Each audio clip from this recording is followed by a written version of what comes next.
ओम शांति। अॼु जी मुरली तारीख़ आहे 25/1/2024। मिठा मिठा बाप दादा चवंदा मीठे मीठे ॿार तव्हांखे वंडर खाइणो खपे कि असांखे कहिड़ो मिठो बाप मिलियो आहे जंहिंसां कोई बि आश न आहे ऐं दाता केतिरो ज़बरदस्त आहे जंहिंखे कोई बि आश न आहे। बाबा खे कोई बि आश न आहे लेकिन दाता केतिरो ज़बरदस्त आहे। वठण जी जरा बि तमन्ना न आहे बाबा खे। प्रश्न बाप जो वंडरफुल पार्ट कहिड़ो आहे? 100% निष्कामी बाप कंहिं कामना सां सृष्टि ते आया आहिनि। उत्तर बाबा जो वंडरफुल पार्ट आहे पढ़ाइण जो। उहे सर्विस जे लाइ ईंदा आहिनि, पालना कंदा आहिनि, पुचकार ॾेई करे चवंदा आहिनि मिठा ॿार इहो करो, ज्ञान ॿुधाईंदा आहिनि, वठंदा कुझु न आहिनि। बाबा हर ॿार खे पुचकार ॾेई करे चवंदो आहे मिठा ॿार इहो करो, ज्ञान ॿुधाईंदा आहिनि, वठंदा त कुझु बि न आहिनि न। 100% निष्कामी बाप खे कामना आहे कि मां पंहिंजे ॿारनि खे वञी करे रास्तो ॿुधायां। 100% निष्कामी बाप की कामना आहे कि मां पंहिंजे ॿारनि खे वञी करे रास्तो ॿुधायां, सृष्टि जे आदि मध्य अंत जो समाचार ॿुधायां, ॿार गुणवान ठहनि। बाप जी इहा ई कामना आहे। बाबा पुचकार ॾेई करे असांखे चवंदा आहिनि इहा करो। बाबा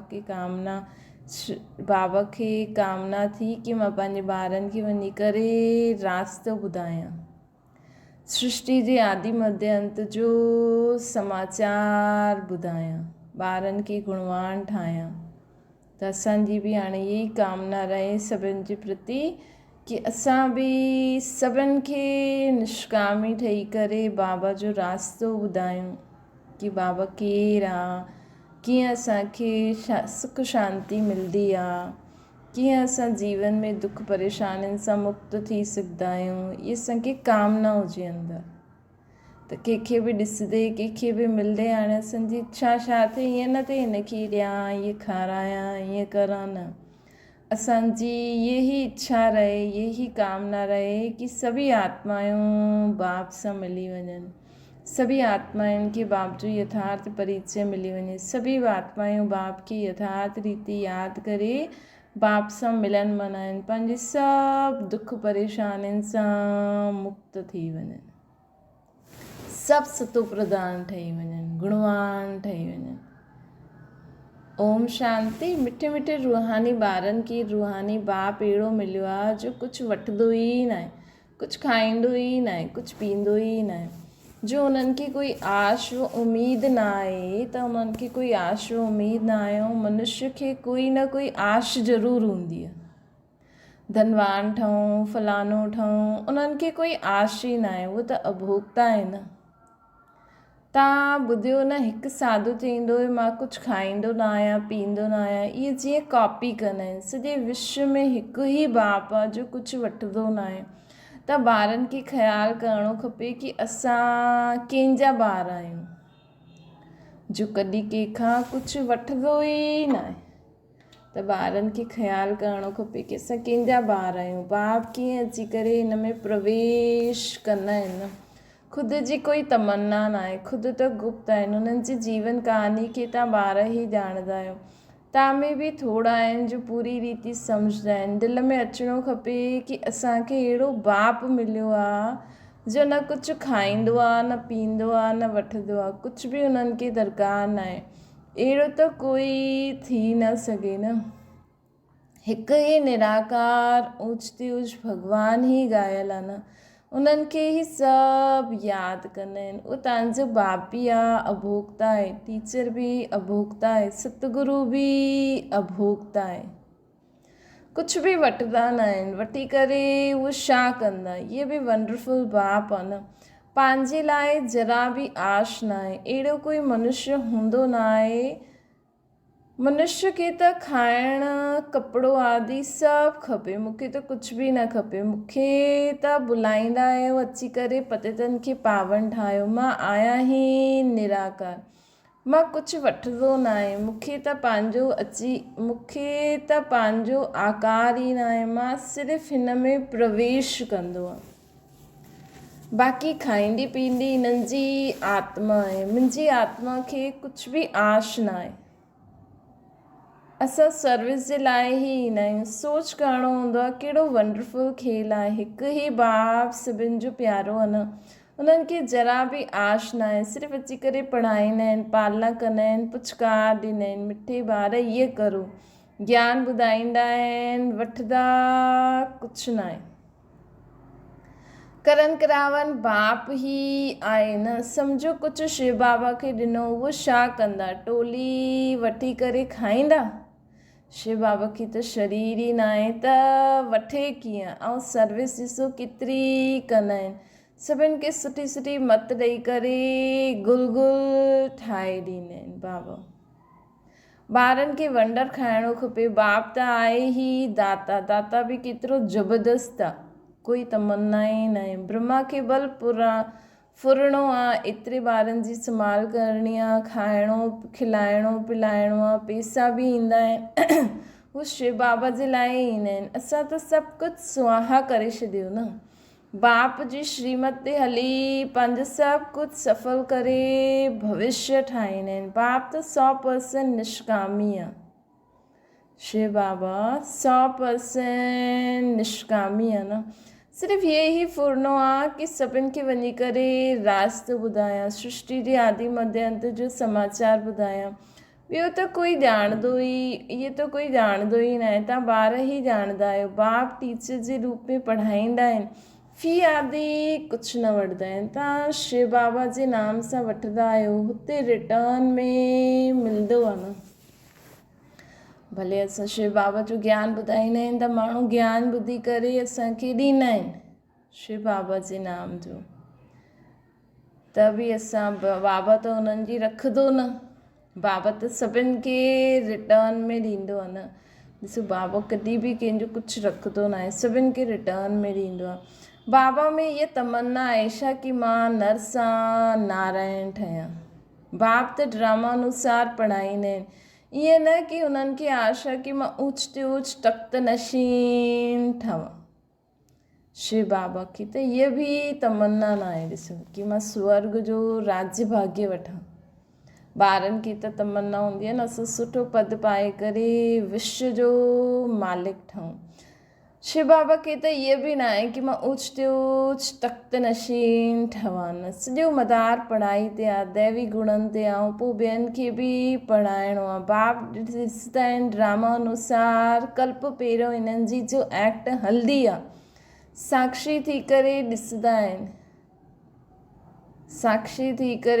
आहिनि, ॿारनि जी ड्रामा अनुसार कल्प पहिरियों जंहिंजी जो बि एक्ट हल्दी ॿारनि जी, उहो साक्षी थी करे ॾिसंदा आहिनि। ॿारनि खे बि चईंदा आहिनि तव्हां साक्षी थी करे ॾिसो, पंहिंजे खे बि ॾिसो असां पढ़ंदा आहियूं या न, श्रीमत ते हलंदा आहियूं या न, ॿियनि खे आपसमान ठाहिण जी असां सर्विस कंदा आहियूं या न।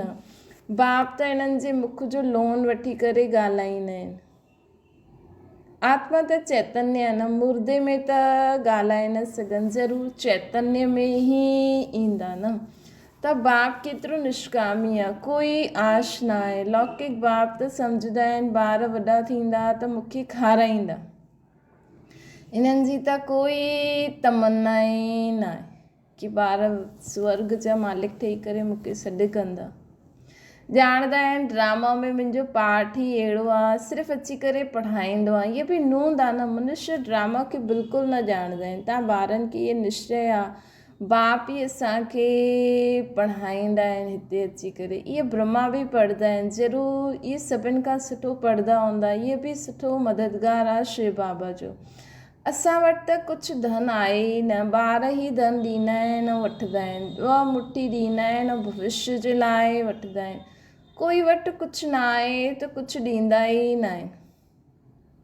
बाक़ी हा सुठो पढ़ंदा आहिनि त भविष्य सुठो पद पाईंदा आहिनि। इहे बि ॾाढा थोरा आहिनि जेके यादि रहंदो आहे कि असां नई दुनिया जे लाइ पढ़ूं था। इहे यादि रहे त बि मनमना भव, परंतु ॾाढा आहिनि जो दुनियावी ॻाल्हियुनि में समय बर्बादु कंदा रहंदा आहिनि। बाबा छा पढ़ाईंदा आहिनि, कीअं पढ़ाईंदा आहिनि, केतिरो ऊच पद पाइणो आहे, इहे सभु कुझु भुलिजी वेंदा आहिनि ॿार। बाबा छा पढ़ाईंदा आहिनि, कीअं पढ़ाईंदा आहिनि, केतिरो ऊच पद पाइणो आहे, इहे सभु कुझु भुलिजी वेंदा आहिनि। आपस में ई लड़ंदा झगड़ंदा रहंदा आहिनि, टाइम वेस्ट कंदा रहंदा आहिनि। जो वॾो इम्तिहान पास कंदा आहिनि न, उहो कॾहिं पंहिंजो समय वेस्ट न कंदा, उहे इन्हनि ॻाल्हियुनि में पईंदा ई न। सुठी तरह पढ़ंदा, श्रीमत ते हलंदा, श्रीमत ते त हलणो पए न। बाप चवंदा आहिनि तव्हां त नाफ़रमान बरदार आहियो। श्रीमत ते श्रीमत ॾींदो आहे, बाप खे यादि करो त भुलिजी वेंदा आहियो। हीअ त कमज़ोरी चईंदासीं न। माया हिकदमि नक सां पकड़े करे डसी करे सिर में वेही रहंदी आहे। माया हिकदमि नक सां पकड़े करे डसे करे सिर में ई वेही रहंदी आहे। ये युद्ध जो मैदान आहे न, अर्थात मथे में ई हुनजी ॻाल्हियूं घुसजी रहंदियूं आहिनि। नक सां पकड़णु अर्थात कोई न कोई ख़ुशबू जे वश थी करे कुझु न कुझु ग़लति कमु खाई पी छॾो। ये युद्ध जो मैदान आहे। कन सां पकड़ंदी आहे मतिलबु हेॾा वॾा जी ॻाल्हियूं ॿुधी करे पंहिंजो समय वेस्ट करूं। सुठा सुठा ॿारनि खे माया जीते वठंदी आहे, पोइ नाम कंहिंजो बदनाम थींदो आहे। शिव बाबा जो न गायन बि आहे, गुरू जो निंदक ठहर न पाए। अहिड़ी माया सां हराइण वारा पोइ ठहर न पाईंदा आहिनि। पंहिंजे कल्याण जे लाइ बुद्धि हलाइणी खपे कि असां कीअं पुरुषार्थ करे बाबा खां वरसो वठूं। सुठा सुठा महारथी जीअं ठही करे सभिनि खे रास्तो ॿुधायूं। बाबा सर्विस जी युक्तियूं त ॾाढी सहज ॿुधाईंदा आहिनि। बाबा चवंदा आहिनि तव्हां मूंखे बुलाईंदा आहियो, हाणे मां चईंदो आहियां कि मूंखे यादि करो त पावन ठहींदव। पावन दुनिया जा चित्र आहिनि, इहे मुख्य आहे। हिते एम ऑफ जे रख बि आहे। ईअं न कि डॉक्टरी पढ़णी आहे त डॉक्टर खे यादि करिणो आहे, बैरिस्टरी पढ़णी आहे त बैरिस्टर खे यादि कंदा आहियो। बाप चवंदा आहिनि सिर्फ़ु मुंहिंजो हिक खे यादि करो। ईअं न कि डॉक्टरी पढ़णी हूंदी आहे त सिर्फ़ु डॉक्टर खे थोरी यादि कंदा आहियूं, लेकिन हिते त बाबा चवंदा आहिनि कि मूंखे यादि करो, बसि मां तव्हांजी सभु मनोकामना पूरन करण वारो आहे। तव्हां सिर्फ़ु मूंखे यादि करो। भले माया तव्हांखे केतिरो बि हैरान करे, पोइ बि युद्ध आहे न, ईअं न फट सां जीत पाए वठंदव। हिन समय ताईं हिकु बि माया ते जीत न पाई आहे। जीत पाइण सां पोइ जगत जी थी वेंदासीं। माया ते जीत पाइण सां पोइ जगत जी थी वेंदासीं। ॻाईंदा बि आहिनि न, मां ग़ुलाम तुंहिंजो। हिते त माया जो ग़ुलाम हिते त माया खे ग़ुलाम ठाहिणो। हिते त माया खे ग़ुलाम ठाहिणो आहे न।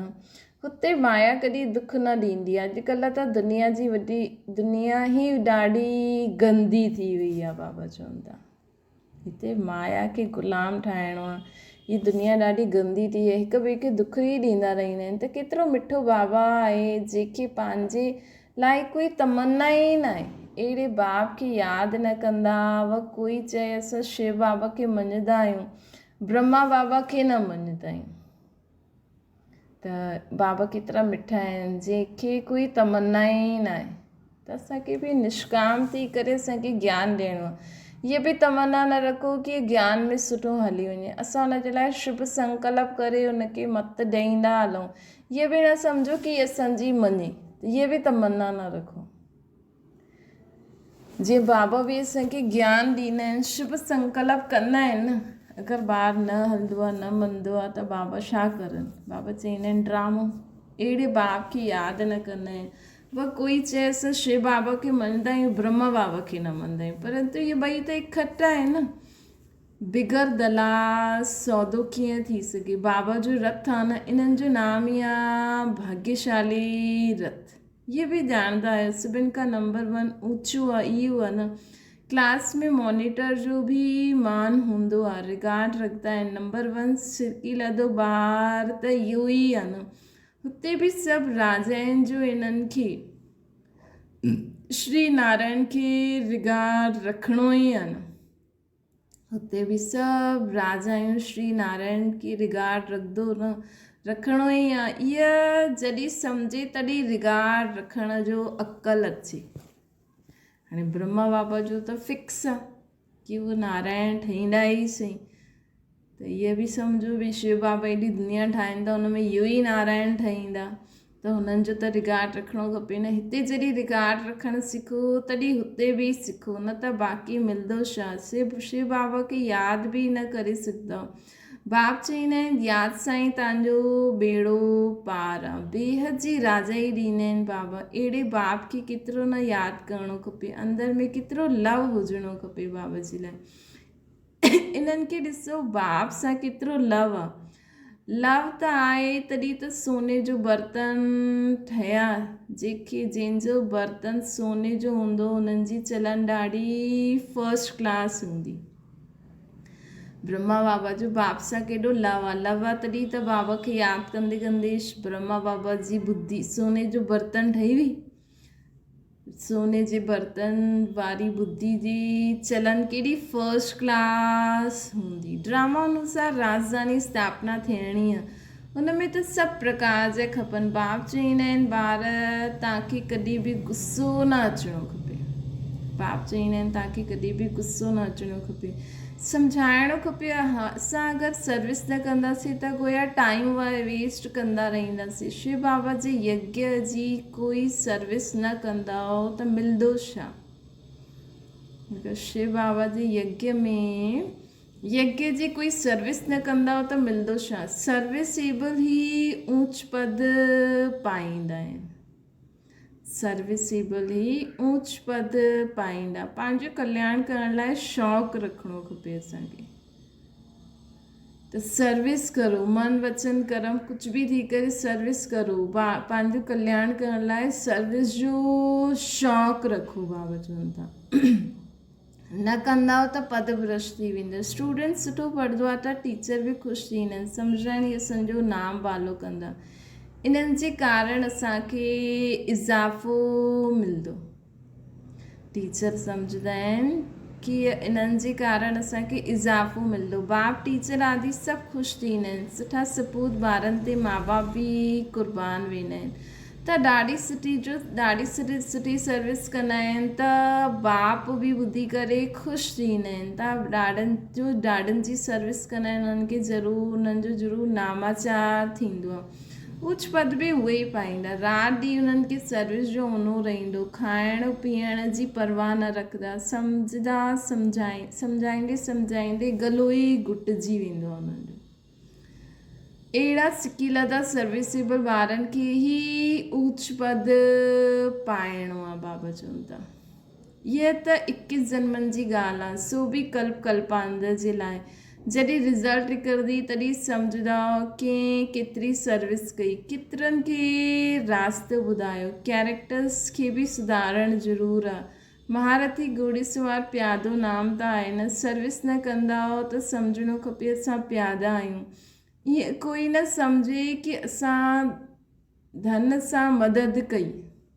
ईअं कोई न सम्झे कि असां धन सां मदद कई, हिन करे असांजो ऊंच पद थींदो। इहो बिल्कुलु भूल आहे। इहो बिल्कुलु भूल आहे।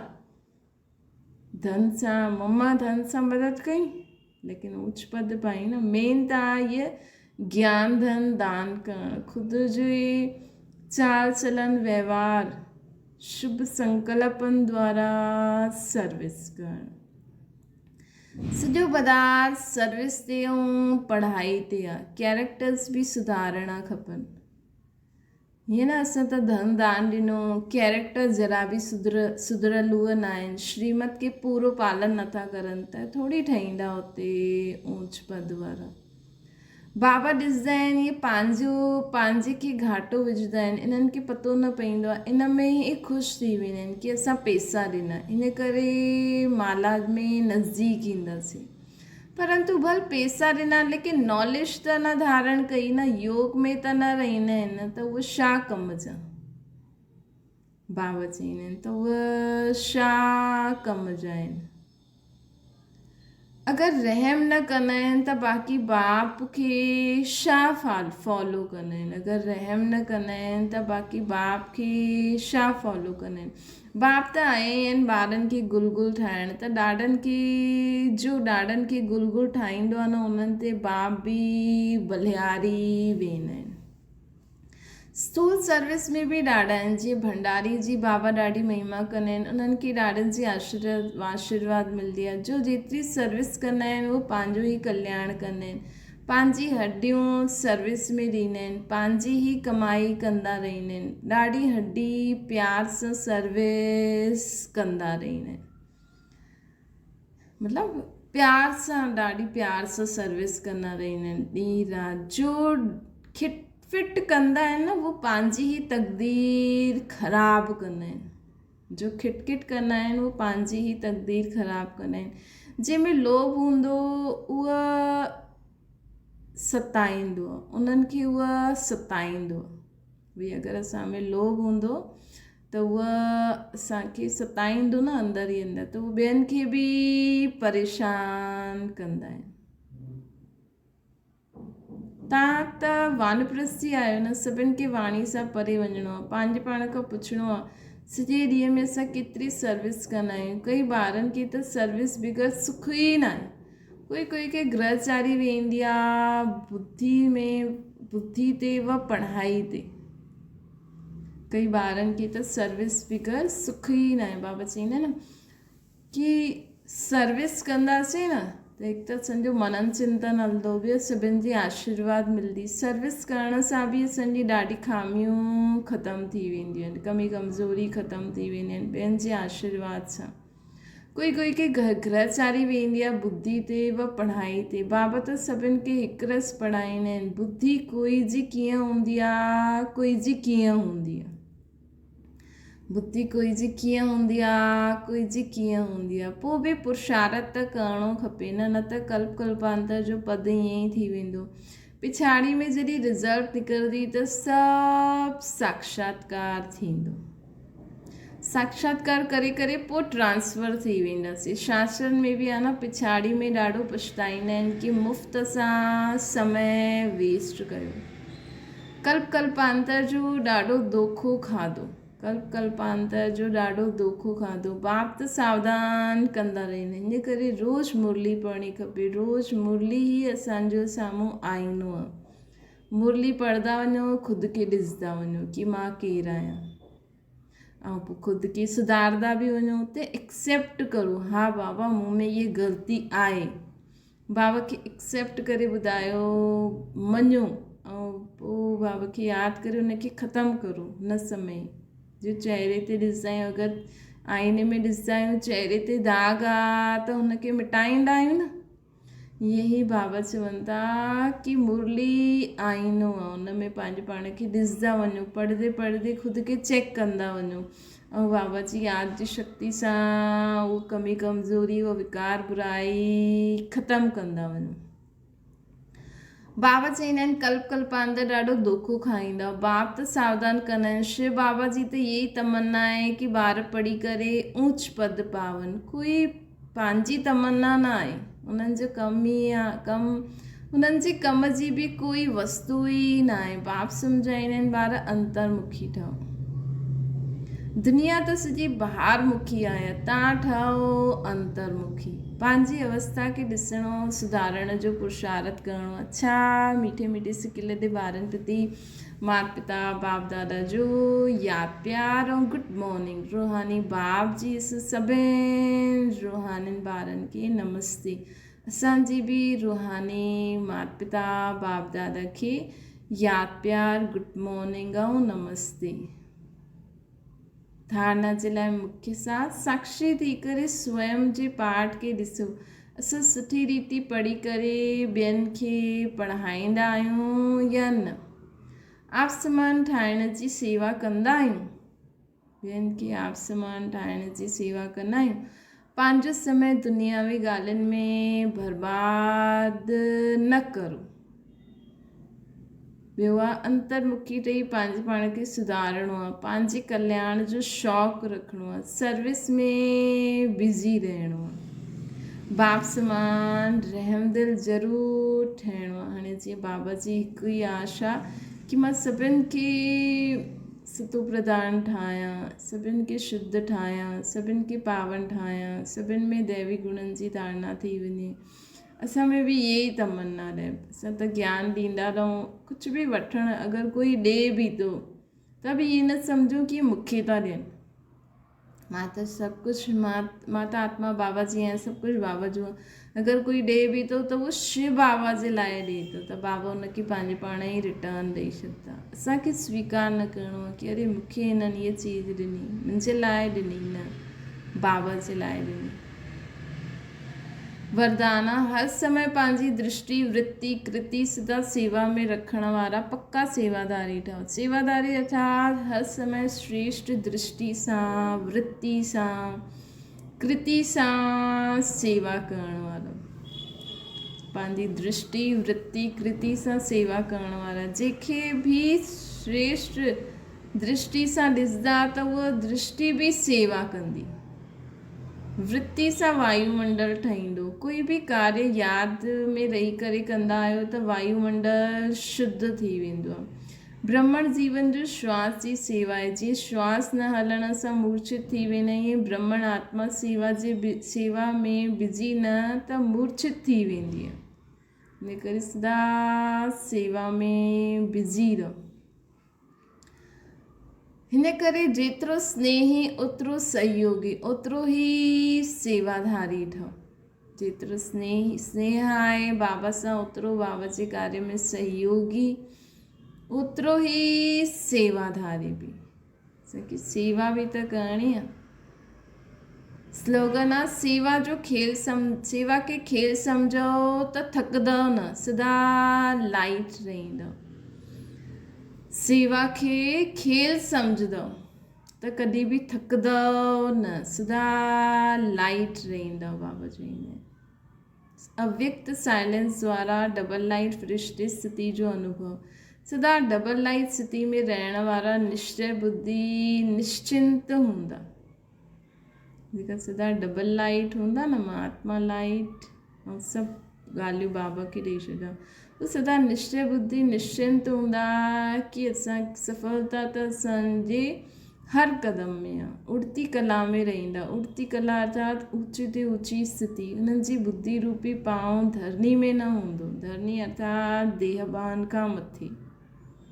जो देहभान जी धरनी खां मथे रहंदा आहिनि उहे सदा फ़रिश्ता रहंदा आहिनि। अर्थात वो कॾहिं बि ख़ुदि खे शरीर न सम्झंदा, हमेशह आत्मा सम्झी करे हर कार्य कंदा। कंहिंखे बि ॾिसंदा, कंहिंसां बि ॻाल्हाईंदा, कंहिंजी बि संबंध संपर्क में ईंदे उहे सभु हमेशह ख़ुदि खे आत्मा सम्झंदा। ईअं न सम्झंदा मां फलानी देह जी स्मृति सां न ॻाल्हाईंदमि, फलानी जी धीअ वग़ैरह वग़ैरह थी ॻाल्हाईंदमि, मां आत्मा हिननि सां मिलनि थी मनाया, हिननि सां ॻाल्हायां थी, हिननि सां कमु थी करां। त देहभान जी धरनी सां उहे सदा मथे रहंदा। उन्हनि जे संपर्क में जो भी आत्मा ईंदी वह थोड़े समय में ही शीतल व शांति जी अनुभूति कंदी। अच्छा, ओम शांति। बाबा खे याद करो।